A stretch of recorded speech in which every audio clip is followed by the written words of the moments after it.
আপনার প্রয়োজন নাই। তো কি কারণে কেটে ফেললাম বললামই তো ভাই। কারণ এখন আমার সিম আমরা অ্যাভেলেবেল মার্কেটে পাবো।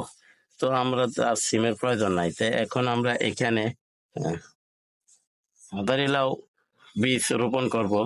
তো আজকে তো আর রোপণ করব না, মানে আপনাদেরকে দেখানোর উদ্দেশ্য যে আমরা এই সিম গাছটা কেটে ফেললাম, কি কারণে কেটে ফেললাম। এখন যেহেতু সিম আমরা অ্যাভেলেবেল মার্কেটে পাওয়া যাবে, বাজারে পাওয়া যাবে, কিনতে পাওয়া যাবে, সেই জন্য আমরা আর এই সিম গাছটা রাখলাম না, কেটে দিলাম।